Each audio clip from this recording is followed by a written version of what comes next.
Student, सबसे पहले मैं आपको कुछ कॉन्सेप्ट बताना चाहूँगी। आपने अपनी बुक में देखा, पढ़ा और सुना होगा accounting, accountancy and book keeping. बहुत से बच्चों को ये लगता है कि अकाउंटेंसी और अकाउंटिंग एक ही चीज़ होती है, तो ऐसा नहीं होता है। कॉन्सेप्ट्स को क्लियर करने से पहले, चैप्टर को शुरू करने से पहले हमें ये क्लियर करना बहुत ज़रूरी है कि अकाउंटेंसी क्या होता है, अकाउंटिंग क्या होती है और फिर बुक कीपिंग क्या होती है। तो आइए हम इसको स्टेप बाय स्टेप क्लियर करते हुए चलते हैं और अंडरस्टैंड करते हैं कि ये चीज़ें होती क्या हैं, जिससे कि हमें आने वाले चैप्टर्स में कोई प्रॉब्लम क्रिएट ना हो और हमें अपने सब्जेक्ट के बारे में कंप्लीट नॉलेज हो। तो हम बात कर लेते हैं सबसे पहले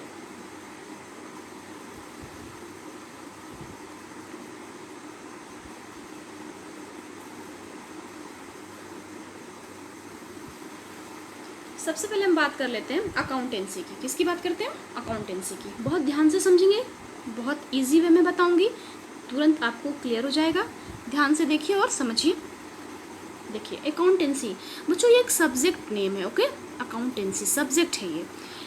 जैसे कि साइंस, हिंदी, इंग्लिश और भी सब्जेक्ट्स होते हैं, वैसे ही अकाउंटेंसी भी। अगर हम फर्स्ट इसके बारे में कुछ जानना चाहें तो सबसे पहले हम ये जान लेते हैं कि ये एक सब्जेक्ट है, एक विषय है। अब आपको अपनी बुक में, अपने टॉपिक में अकाउंटेंसी, अकाउंटिंग, बुक कीपिंग के बारे में पढ़ने को मिलेगा। अब हम आगे चलते हैं एक स्टेप। तो देखिए बच्चों, अकाउंटेंसी का मतलब होता क्या है। मैं आपको एक छोटे से एग्जांपल से बताना चाहूँगी।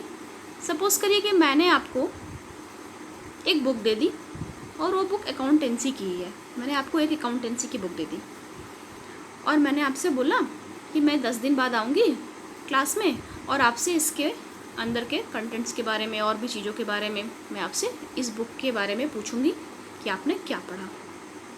फिर मैं 10 दिन के बाद आती हूँ और मैं आपसे पूछती हूँ कि बच्चों आपने क्या पढ़ा। आप लोगों ने बोल दिया कि मैंने कुछ नहीं पढ़ा। अब देखिए बच्चों, आपने कुछ नहीं पढ़ा और मैंने आपको बुक दिया था, इसमें क्या डिफरेंस है। मैंने जो बुक दी वो अकाउंटेंसी की बुक थी, यानी कि अकाउंटेंसी का मतलब ये हुआ कि अकाउंटेंसी एक सब्जेक्ट बॉडी लैंग्वेज है। क्या है? एक सब्जेक्ट बॉडी लैंग्वेज। अब सब्जेक्ट बॉडी लैंग्वेज को समझने के लिए, सब्जेक्ट की लैंग्वेज को समझने के लिए आपको उसके प्रिंसिपल्स, उसके रूल्स, रेगुलेशंस, ये सारी चीज़ें आपको समझनी पड़ेंगी।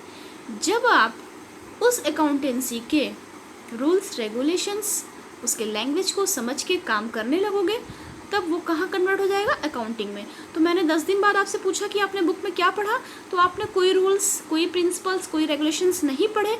इसका मतलब है कि अकाउंटेंसी तो ज्यों का त्यों अकाउंटेंसी ही रह गया। आपने उसको सीखा नहीं कि हम उसको, अकाउंटिंग का काम हम अकाउंटेंसी के थ्रू कैसे करते हैं। तो मतलब एक बुक जिसमें कि सारे रूल्स, रेगुलेशंस, प्रिंसिपल्स सब कुछ दिया हुआ है और उस रूल्स के थ्रू हमको प्रैक्टिकल बेस पे क्वेश्चन सीखने हैं, अकाउंटिंग का काम सीखना है। तो यहाँ पे डिफरेंस है अकाउंटिंग और अकाउंटेंसी में। अगर आपके पास कोई बॉडी लैंग्वेज सब्जेक्ट से रिलेटेड है तो वो अकाउंटेंसी है। मैं यहाँ पे अकाउंटेंसी की बात कर रही हूँ, तो हम अदर किसी सब्जेक्ट पे नहीं जाएंगे। और अगर आपको उस अकाउंटेंसी के रूल्स, प्रिंसिपल्स, उससे कैसे अकाउंटिंग का काम करते हैं ये आता है, तो वो अकाउंटिंग है। ओके, तो ये डिफरेंस हो गया आपका। अकाउंटेंसी की बात मैंने कर ली, यानी कि आपके पास कुछ स्पेशल बुक्स हैं जिसमें रूल्स, रेगुलेशंस, कॉन्सेप्ट्स दिए हुए हैं और आप उस बुक को अपने पास रखे हुए हैं, तो वो बुक आपकी अकाउंटेंसी की है, यानी वो अकाउंटेंसी है। ठीक है, उसका कॉन्सेप्ट क्या है? अकाउंटेंसी का। अब अकाउंटेंसी को कैसे करेंगे ये हम अकाउंटिंग में सीखेंगे। तो अब मैं बात कर लेती हूँ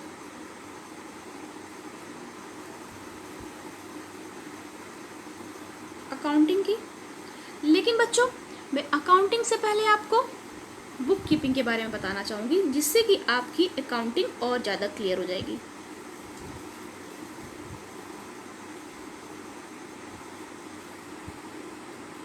बुक कीपिंग, तो देखिए,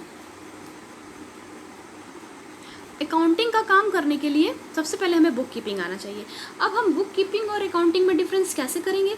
देखिए, हम बुक कीपिंग और अकाउंटेंसी में डिफरेंस करने के लिए हम सबसे पहले ट्रांजैक्शंस को पहचानेंगे कि ये कैश ट्रांजेक्शन है या नहीं, बिजनेस से रिलेटेड ट्रांजेक्शन है कि नहीं, क्योंकि आपको पता है कि हम जब अकाउंटिंग का काम करते हैं तो हम सिर्फ और सिर्फ फाइनेंशियल ट्रांजेक्शन्स, फाइनेंशियल्स रिकॉर्ड को ही अपने पास मेंटेन करते हैं, जो कि किस में मेजरमेंट करते हैं, मनी में मेजरमेंट करते हैं। अगर कोई भी टर्म्स, कोई भी ट्रांजेक्शन्स मनी से रिलेटेड नहीं होगा, कैश से रिलेटेड नहीं होगा, तो उसकी आप अकाउंटिंग नहीं करेंगे, वो आप ऐड नहीं करेंगे, वो हमारे रिकॉर्डिंग बुक में आएगा ही नहीं। तो इसलिए बुक कीपिंग के अंदर सबसे पहले हम मान लीजिए एक जूनियर अकाउंटेंट को रख लेते हैं और उससे हम कहते हैं कि भैया आप बुक कीपिंग का काम कर दो, और ये आपका काम है, आप जूनियर अकाउंट हो, आप बुक कीपिंग का काम करो। और सीनियर अकाउंट क्या करेगा, अकाउंटिंग का काम करेगा। तो जो जूनियर अकाउंटेंट होगा वो बुक कीपिंग का काम करना शुरू कर देगा। अब वो क्या करेगा, वो सबसे पहले ट्रांजेक्शन्स को पहचानेगा, रिकॉग्नाइज करेगा, फाइंड आउट करेगा उसमें से कि ये ट्रांजेक्शन्स बिजनेस से रिलेटेड है या नहीं, फाइनेंशियल टर्म्स में है या नहीं, मनी के फॉर्म में है या नहीं। उसके बाद देखिए स्टेप बाय स्टेप समझिए। पहले उसने, जूनियर अकाउंटेंट ने ये क्लियर किया कि ट्रांजेक्शन्स कैश से रिलेटेड है या नहीं, बिजनेस से रिलेटेड है या नहीं, फाइनेंशियल है या नहीं। अच्छा, अब उसको ये चीज़ें मिल गई कि हाँ ये तो फाइनेंशियल है, ये तो बिजनेस से रिलेटेड है, ये तो कैश ट्रांजेक्शन्स है। अब वो क्या करेगा, उसकी जर्नल रिकॉर्ड करेगा। आपने पढ़ा होगा, आगे हम आपको बताएंगे भी कि जर्नल एंट्री कैसे होती है, क्या होता है इसका बेस। तो अब क्या होगा, जो अकाउंटेंट होगा, वो जो जूनियर अकाउंटेंट होगा, वो जो भी चीज़ें रिकॉग्नाइज किया है कैश ट्रांजेक्शन्स के लिए, उसको वो जर्नल में एंट्री करना शुरू कर देगा। वो अपने पास एक एंट्री बनाएगा, जर्नल रिकॉर्ड बनाएगा। ठीक है, सेकंड कंडीशन ये हो गई। अब थर्ड वो क्या करेगा, फिर वो जर्नल से उसको लेज़र फॉर्म में कन्वर्ट कर देगा, यानी वो उसको क्या कर देगा, क्लासीफाइड कर देगा लेज़र में। बस बच्चों यहीं रुक जाना है, क्लासीफाइड कर देगा किसमें, लेज़र में। यहाँ तक का जो भी काम होगा वो क्या कहलाएगा, वो बुक कीपिंग का काम कहलाएगा। फिर वो जूनियर अकाउंटेंट अपने सीनियर अकाउंटेंट के पास जाएगा, 3 से 4-5 पेज की उनकी जो बुक होगी वो अपने सीनियर अकाउंटेंट को हैंड ओवर कर देगा कि सर मेरा काम तो ख़त्म हो गया, मैंने तो बुक कीपिंग का काम कर दिया। अब वहीं से अकाउंटिंग का काम शुरू होगा, जो आपका सीनियर अकाउंटेंट करेगा। ओके, और जब सीनियर अकाउंटेंट अकाउंटिंग का काम करेगा तो अगर उसका काम, उसका फॉर्मेट सब कुछ बहुत अच्छा होगा।